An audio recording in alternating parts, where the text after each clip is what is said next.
a more to remembrance train, of course, there has to be a train of friends. First stop, Mumbai. My most vivid memory from our Bombay days is of you showing up at school to take my lunch. I think I have forgotten my lunch for no other reason doesn't really matter. I remember the surprise and joy at the best tomato sandwich and rolled milk I have ever had. I know.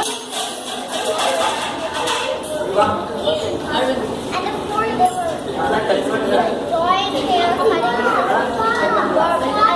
I wonder how many young girls can have done their dad. Our next stop is so many great memories to choose from. At first, was to walk into my life in the Reading Library. I don't remember whose idea it was, but I remember you helping me figure out how the catalog read and the comic would keep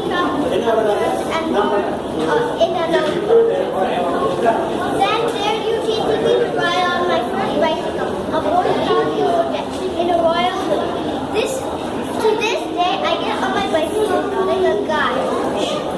Push off with my foot and bicycle ended up.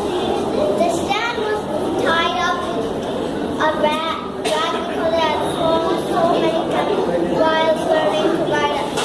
The views I think you got me next was much nicer.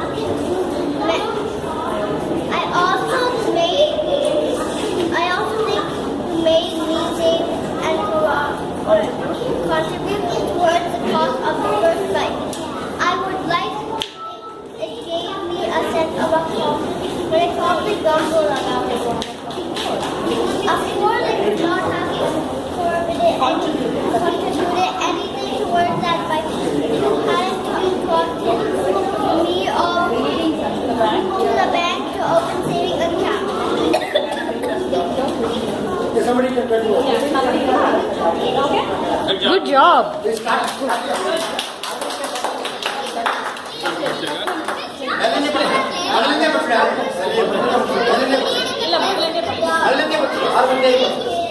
Letter from a daughter to her father.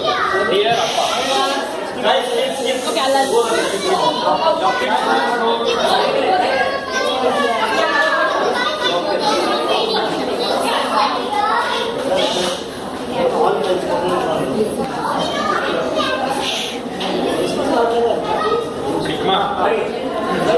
Dear Appa, I am still trying to wrap my head around the fact that you have walked this earth 3/4 of a century.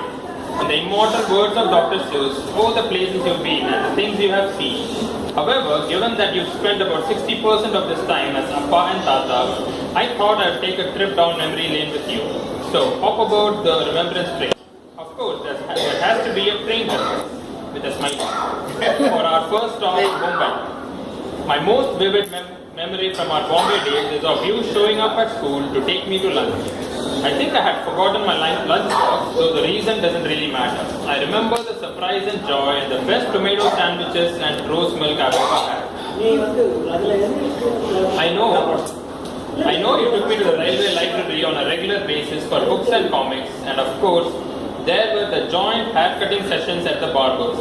I wonder how many young girls can claim to have done that with their dad.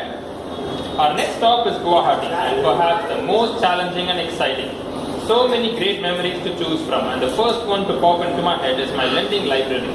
I don't remember whose idea it was, but I remember you helping me figure out how to catalog my books and comics and keep track of returns and borrows in a notebook. Then there's you teaching me to ride on my first bicycle, a boy-style Hero Jet in royal blue. To this day, I get on a bicycle like a guy, push off with my foot and swing the leg over, smiling. And do you remember how battered and bruised that bicycle ended up?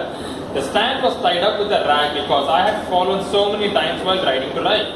The VIP you got me next was much nicer. I also think you made me save up and contribute toward the cost of that first bike. I would like to think it gave me a sense of accomplishment but I probably grumbled about it. Of course, I could not have contributed anything toward that bike if you hadn't trotted me off to the bank to open a savings account as soon as I was old enough. Though there was no way I could ever beat Arvind at the saving game.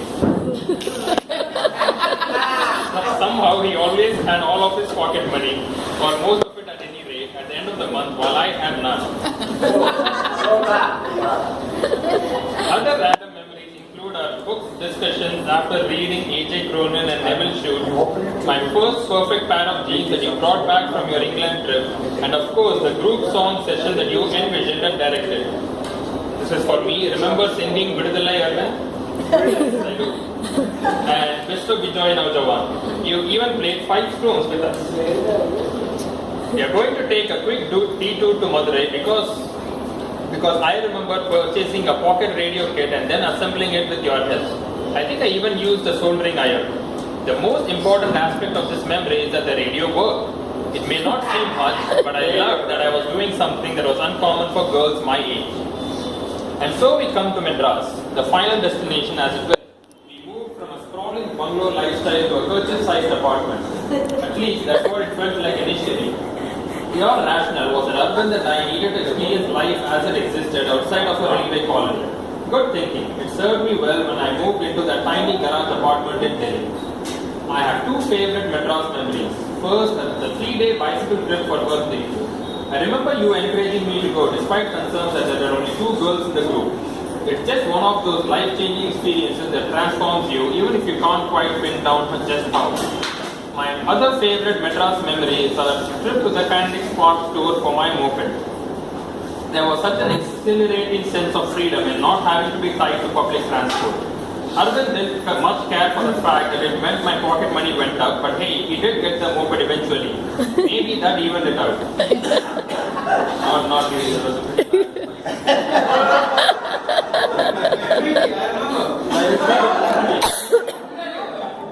Please come something tomorrow.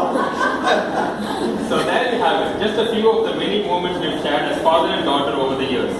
Appa, I hope you realize and take pride in the fact that you were an unconventional parent for your time. In fact, in some ways, I suppose you were the first feminist I encountered, as you never limited me to what was appropriate for girls. You've always encouraged me to seek and travel my own path, take responsibility for my actions and be self-reliant. I hope I have made you proud. I love you and thank you for being such a fabulous dad. Happy birthday.